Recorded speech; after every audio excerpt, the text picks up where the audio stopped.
खुद हमें पता चलता है कि इलाके के लोग अपनी सेहत की सहूलतों के ऊपर कितना ध्यान दे रहे हैं, तो हम इनके बड़े शुक्रगुजार हैं। और अच्छी खबर ये भी देते रहें कि आज सियालकोट उन शहरों में शामिल है जिनमें कम से कम कोरोना वायरस सामने आया। Total number of patients detected 3 मरीज़ डिटेक्ट हुए। ओवरऑल कोरोना की सिचुएशन इस वक्त ये है कि टोटल नंबर पंजाब के अंदर जो हैं वो 92,600 मरीज़ हैं, जिसमें से पिछले 24 घंटे के अंदर हमारा कोई कम से कम 235 मरीज़ सामने आए हैं। टोटल नंबर ऑफ फर्टिलिटीज़ 5 हैं। 19 अजला पंजाब के जो हैं वो कोरोना फ्री हो गए, यानी हमारे पास 19 अजला ऐसे हैं, भावल नगर है, इसमें मियाँ वाली है, लोधरा हैं, वो इलाके हैं जहाँ एक केस भी आज सामने नहीं आया। अल्लाह की एक बहुत बड़ा एहसान और हमारे पे मेहरबानी है कि जिस तरीके से कोरोना की वबा सारी कौम ने मिल के उसके ख़िलाफ़ एक जंग की है, उसकी शायद कोई मिसाल तारीख़ में नहीं है। और जब कौम खड़ी हो जाए और कौम मेहनत करनी शुरू कर दे तो अल्लाह की ख़ास मेहरबानी उन कौमों पे होती है। तो मैं अपने सारे मेरे साथ उस्मान, उमर, इखलाक साहब सब जो खड़े हुए हैं, ये इन सब की मेहनतों और काविशों से शुक्र है खुदा का कि सियालकोट के हालात कोरोना के भी बेहतर हुए। आज आपके पास एक ऐसी फैसिलिटी है जो इंटरनेशनल लेवल पे एक चाहिए होती है फॉर वायरल इन्फेक्शंस, वो अल्हम्दुलिल्लाह आज आपके अपने शहर में है। आपके पास किसी किस्म की कोई किसी पर डिपेंडेंसी ख़त्म हो गई है। दूसरी जो अच्छी खबर मैं देना चाहती हूँ वो ये है, 200 bedded mother and child hospital का PC1 जो है वो हमारा एक्सेप्ट हो गया है और अल्हम्दुलिल्लाह अगले 1 महीना 1.25 महीने के अंदर हम उसकी ग्राउंड ब्रेकिंग यहाँ कर रहे हैं। और ये 4.5 अरब का प्रोजेक्ट है, ये 4.5 अरब का प्रोजेक्ट है। ऑलरेडी इसके पैसे फर्स्ट फेज़ के हमने दे दिए हैं और इसकी सारी तैयारी इंशाल्लाह, इसमें से मैंने आपको बताया कि ग्राउंड ब्रेकिंग का काम इंशाल्लाह अगले 1.25 महीने में हम शुरू कर देंगे।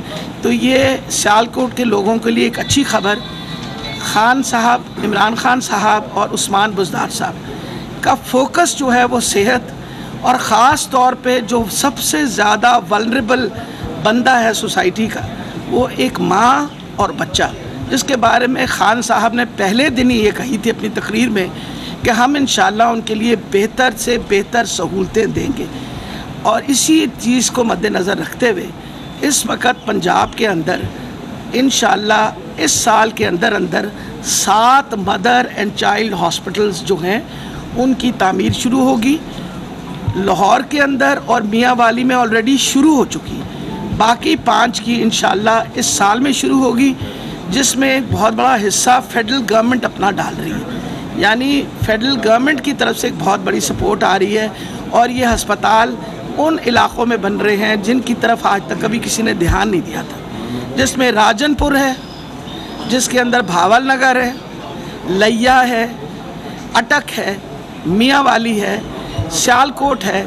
ये वो शहर थे जिसकी तरफ कभी किसी का ध्यान नहीं था और बहुत ज़रूरी था कि इन इलाक़ों के अंदर हम अपने नए हस्पताल बनाएं जो माँ और बच्चे को अच्छी से अच्छी सहूलत, इंटरनेशनल लेवल की सहूलत दें। तो ये एक अच्छी खबर तो ये कि खुद ही माशाल्लाह सियालकोट वाले इतने सेल्फ सफिशिएंट हैं, ऑक्सीजन फ्लो बेड भी कि उन्होंने ऑक्सीजन फ्लो बेड्स भी अपने तैयार कर लिए हैं। और कितना आपका बेडेड अस्पताल है वो ऑक्सीजन फ्लो वाला? 110 बेडेड टारगेट है। और ये बहुत, ये मेरा ख्याल है जी, जब आप खुद खड़े हो जाते हैं तो फिर मेरा ख्याल है हुकूमत के लिए काम बड़ा आसान हो जाता है कि मज़ीद सपोर्ट किया जाए। और इसी वजह से खान साहब ने भी, इमरान खान साहब ने भी और उस्मान बुज़दार साहब ने भी कहा कि सबसे पहले अब अगर हम ग्राउंड ब्रेकिंग करेंगे तो सियालकोट के मदर एंड चाइल्ड हॉस्पिटल की करेंगे। Thank you ma'am. और आप जी जी एक तो मैं डॉक्टर साहिबा आपका शुक्रिया अदा करना चाहता हूँ कि आप ख़ास वक्त निकाल के मसरूफ़ वक्त में से आप आई हैं सियालकोट। हम सब सियालकोट के अजीम लोग आपका शुक्रिया अदा करते हैं, सन्स ऑफ सियालकोट आपका शुक्रिया अदा करते हैं। मैं आपको बताना चाहता हूँ माजी की हुकूमतें जो 35 साल पंजाब में इन्होंने हुकूमत की और वो सेहत के दावेदार थे कि हमने सेहत पे काम किया। सियालकोट में एक भी वेंटिलेटर बेड नहीं था डॉक्टर साहिबा, एक वेंटिलेटर बेड भी नहीं था वज़ीर आज़म इमरान खान साहब की हुकूमत आने से पहले। अल्हम्दुलिल्लाह आज सियालकोट इलामा इकबाल हॉस्पिटल में 48 वेंटिलेटर्स हैं, 48। ये क्रेडिट भी 57 सन्स ऑफ सियालकोट के मिला के जो उन्होंने माशाल्लाह डोनेट किया, हमें 57 वेंटिलेटर्स बेड हैं। ये भी क्रेडिट मैं वज़ीर आज़म इमरान खान साहब को देता हूँ, डॉक्टर यास्मीन राशिद साहिबा को देता हूँ, उस्मान बुज़दार साहब को देता हूँ, जिनकी ख़ास तवज्जो थी सियालकोट के लिए। NDMA के हमारे चेयरमैन जनरल अफजल साहब का मैं शुक्रिया अदा करता हूँ, उन्होंने हमें वेंटिलेटर्स दिए। इसी तरह डॉक्टर साहिबा इस हॉस्पिटल में सेंट्रलाइज ऑक्सीजन फ़्लो नहीं था। अल्हम्दुलिल्लाह सन्स ऑफ सियालकोट ने मिलकर हमने हॉस्पिटल को सेंट्रलाइज ऑक्सीजन फ़्लो का निज़ाम दिया, जिस पे हम 200 हाई फ़्लो ऑक्सीजन बेड्स का माशाल्लाह आगाज़ कर चुके हैं, जिसमें से 110 का हम आपका शुक्रिया अदा करते हैं। मैं मीडिया को बताना चाहता हूँ चंद हफ्ते कबल यूनिवर्सिटी के लिए वज़ीर आज़म इमरान खान साहब ने 1 अरब 38 करोड़ रुपए दिए हैं सियालकोट की यूनिवर्सिटी के लिए, ताकि उसको भी तेज़ी से मुकम्मल किया जा सके। इसी बेड की ज़रूरत थी। BSL लैब कैम्प करने पर मैं सन्स ऑफ सियालकोट का ख़ास शुक्रिया अदा करना चाहता हूँ। हमारी बुनियादी वजह इस लैब को शुरू करने की ये थी कि आम आदमी के ऊपर टेस्टिंग की कॉस्ट का बोझ ना आए। 8-8, 10-10 हज़ार रुपये के बाई टेस्ट हो रहे थे, और इंशाल्लाह ताला सियालकोट के जो हमारे गरीब लोग हैं जिनके पास वसाइल नहीं है, ये टेस्टिंग लैब इंशाल्लाह ताला उन्हें सर्व करेगी। बहुत मेहरबानी। कोई सवाल आपने पूछा? डॉक्टर साहब मैं ये क्वेश्चन कर रहा हूँ कि आपकी जो डॉक्टर साहब हैं मिर्ज़ा साहब और तानिया साहबा की रेजिग्नेशन के हवाले से आप क्या कहेंगे? मेरा ख्याल है, देखिए जहाँ तक रेजिग्नेशन का ताल्लुक़ है, ये तो जिन लोगों ने रिज़ाइन किया होता है वो बेहतर जवाब दे सकते हैं, लेकिन जो उन्होंने ख़बर दी, आपको पता है कि पिछले दिनों इतराज़ात इस बात पे उतरे कि ड्यूल नेशनैलिटीज़ हैं, फिर उसके बाद ये इतराज़ात निकले कि अनइलेक्टेड लोग हैं। उन्होंने थिंकिंग अबाउट इट कि गवर्नमेंट के ऊपर इस चीज़ का बिल्कुल प्रेशर ना पड़े, और क्योंकि इस गवर्नमेंट के वो हमदर्द हैं, अगर वो गवर्नमेंट के हमदर्द ना होते तो कभी ना कदम उठाते और आते और खड़े होते। तो उन्होंने गवर्नमेंट के सोच में कि गवर्नमेंट को किसी किस्म की कोई क्रिटिसिज्म का सामना ना करना पड़े, दे रिज़ाइंड। तो मेरा ख्याल है बाकी उनकी रेजिग्नेशन की वजह तो वो इंडिया से अद्वियात जो इंपोर्ट की हैं वो एक वजह नहीं है इसमें? नहीं जी, मेरा ख्याल है बिल्कुल ये किसी किस्म का कोई हमारे पास ऐसी बात नहीं है जो खुदा ना खास्ता हम उनकी परफॉर्मेंस पे कोई इल्ज़ाम लगाएं। मेरा ख्याल है जितना अरसा वो रहे हैं उन्होंने बहुत मेहनत की है पाकिस्तान के लिए और पाकिस्तान के सारे सूबों के लिए, हर तरीके से मेहनत की है, हम उनकी शुक्रिया अदा करते हैं। हर देखें ना, ये एक डिसीजंस होती हैं जो बंदों की पर्सनल डिसीजंस होती हैं, मेरे लिए उन पर कमेंट करना जो है वो ज़रा मुश्किल है। जी जी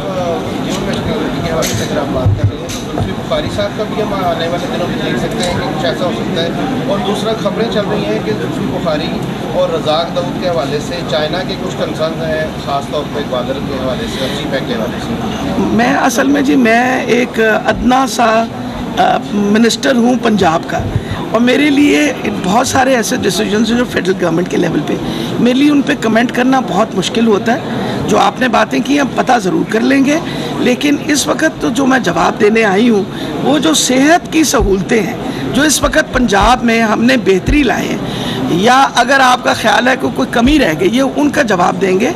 एक और बात भी मैं आपको बताती चली जाऊँ कि ये वो हुकूमत है जिसने आते साल एक बहुत बड़ा क्लेम किया जाता था कि जी हमने सब कुछ किया है, लेकिन आप हैरान हो गए कि जब हमने गवर्नमेंट टेक ओवर की और मुझे ये ज़िम्मेवारी मिली, तो जो सबसे ज़्यादा तकलीफ़देह चीज़ थी वो ये थी कि 50% डॉक्टरों की, प्रोफेसरों की, असिस्टेंट प्रोफेसरों की सीटें खाली पड़ी हुई थी। आप मुझे ख़ुद बताइए, आपको ये सामना रोज़ाना सियालकोट में भी करना पड़ता है कि आपके डॉक्टर्स जो हैं वो नाकाफ़ी थे। हमारे आने के बाद हमने 28,000 नए मुलाजमीन रखे हैं, जिसके अंदर तकरीबन 15,000 डॉक्टर्स हैं, इसके अंदर तकरीबन 6,000 नर्सेज हैं, पैरामेडिकल स्टाफ है। पहली दफ़ा मेल नर्सेज रखे गए, पहली दफ़ा फार्मासिस्ट जो हैं उनको जगह मिली। और फिर सबसे बड़ी बात है कि आते सार हमने एक काम किया कि डॉक्टर्स की तनख्वाहें हमने आके बढ़ाई ताकि हमारे डॉक्टर्स मेहनत से काम करें और उनको रोज़ माश की फ़िक्र ना हो। तो अल्हम्दुलिल्लाह अगर देखा जाए तो आज अगर पंजाब बहुत बेहतर हालात में खड़ा है इस पेंडेमिक में, तो इसकी बहुत बड़ी वजह यह भी है कि वो जो खाली असामियाँ थी उनमें क्योंकि डॉक्टर्स आ गए, उसकी वजह से ऑटोमेटिकली आपको पता है कि परफॉर्मेंस बढ़ गई। तीसरी इम्पॉर्टेंट चीज़ है, इमरान खान साहब का कहना था कि और उस्मान बज़दार साहब का कि हमने गरीब आदमी के लिए सहूलत देनी। आपको पता है सेहत इंसाफ कार्ड इस वक्त तक हमने 70 लाख कार्ड्स का कमिटमेंट की हुई है, अपनी 72 लाख कार्ड्स की with the people of Punjab. 50 lakh card लोगों को मिल चुके हैं। इस वक्त प्रोसेस कोविड की वजह से 3-4 महीने डिले हुआ। ये 72 लाख इनकी पेमेंट हो चुकी है। हर बंदे को इंशाल्लाह जब 72 लाख लोगों को कार्ड मिलेगा तो ये 72 लाख फैमिलीज़ हैं। इसका मतलब है 2.5 से 3 करोड़ लोग मुस्तफ़ीज़ होंगे। जी डॉक्टर साहब, बिलाशुबा हुकूमत के बड़े अच्छे इक़दाम की वजह से कोरोना जो है ना आज ख़त्म होने जा रहा है, तो ये बहुत खुशाइंद बात है। बस ये बता दें कि जहाँ शहरी ने इसका हैरमुक्तम किया है, तो ताजर बरादरी चूँकि स्मार्ट लॉकडाउन दोबारा हुआ है उस वजह से वो उन्होंने कोई प्रोटेस्ट किया, उस पर एहतजाज कर रहे हैं। तो मुस्तकबिल में कोरोना से महफूज रहने के लिए भी आपने कोई हिकमत? देखिए जी, अहम चीज़ है कि इसमें कोई हमारा कमाल नहीं है, ये कमाल अल्लाह ताला का है। ये अल्लाह ताला की मेहरबानी है। जब कोई कौम मेहनत करना शुरू करती है किसी तरफ तो अल्लाह भी उसकी मदद करता है। आज अगर कोविड में कमी आई है तो ये अल्लाह की ख़ास मेहरबानी है पाकिस्तान पे, और हमें हर वक्त उसका शुक्र अदा करना चाहिए। ज़िक्र आपने किया लॉकडाउन का, मैं सिर्फ ज़िक्र बताना ये चाहती हूँ। पिछली दफ़ा ईद के मौके के ऊपर हमें इतना बड़ा नंबर इन्फेक्टेड पेशेंट्स का आया सामने क्योंकि लोगों ने SOPs प्रैक्टिस नहीं किए। इस मर्तबा जब हमने मंडियाँ सब मार्केट्स खोली हुई थी, आप लोगों के सामने खुद आप लोग हमें शिकायतें भेजते थे कि जी SOPs नहीं प्रैक्टिस हो रहे। SOPs का मसला है। ये लॉकडाउन इसलिए करना पड़ा कि ये एक ऐसा मौका होता है जहाँ लोग बग़ैर सुने हुए इस तरह का वो इकट्ठ हो जाता है और उसकी वजह से इन्फेक्शन का रेट बढ़ सकता है। इंशाल्लाह ईद के बाद जब हम खोलेंगे हम बहुत बेहतर पोजीशन में होंगे और इंशाल्लाह पूरी कोशिश करेंगे कि हर किस्म की इंडस्ट्री, हर किस्म का काम लोगों का खुल जाए। तो मेरा ख्याल है ताजर बिरादरी ने जहाँ इतना अरसा सब्र किया है, मेरी उनसे इल्तिजा है और इल्तमास है कि 5-6 दिन की और बात है, इंशाल्लाह पाकिस्तान और ख़ास तौर पे पंजाब के हालात बेहतर हो रहे हैं। सारी मार्केटें खुलेंगी, सारी मंडियाँ खुलेंगी, रिटेल शॉप्स खुलेंगी, हालात ज़रूर बेहतर होंगे। जी अच्छा डॉक्टर साहब, सेहत की बात हो रही है, कोई शक नहीं आपने डॉक्टर और साना सियालकोट की जानिब से ज़बरदस्त सियालकोट में डिलीवर किया गया। आपने कहा मुख्तलिफ शोबाजात में डॉक्टर्स की तादाद बढ़ाई गई, लेकिन सियालकोट के ये 3 बड़े हॉस्पिटल हैं जहाँ पर एक भी फिलो प्रॉक्टिस डॉक्टर नहीं है। उसके हवाले से हुकूमत पंजाब को तरकीज़ तो दी गई लेकिन पर अमल रहा है। दूसरा मेरा छोटा सा सवाल है, तब्दीली की बात की जा रही है। इस वक्त आप देखिए जिसके खिलाफ आप कार्रवाई करते हैं वो माफिया उल्टा मजीद तगड़ा होकर सामने आ रहा है। शहर में चीनी गायब है, आटा गायब है, 170 रुपये 130 रुपये चीनी फरोख्त हो रही है, जबकि आटे का थैला जो है वो 1300 रुपये का 20 किलो का थैला पॉइंट है। लेकिन आप देखें सैकड़ों की तादाद में लोग वहाँ बाहर हो रहे हैं। इतना लंबा सवाल की थी ना, याद करना भी टाइम लगता है। अच्छा, नंबर 1 फिजियोथेरेपिस्ट यहाँ मौजूद हैं। फिजियोथेरेपी की पोजीशंस जो हैं वो बाकायदा एडवर्टाइज होती हैं। मसला ये है जिसको नौकरी मिल जाती है वो तो खुश रहता है, जिसको नौकरी नहीं मिलता वो नाराज़ होता है। अब मकसद ये है, पंजाब की हुकूमत ने हर बंदे को तो नहीं एम्प्लॉय करना, एक कम्पेटिटिव प्रोसेस है।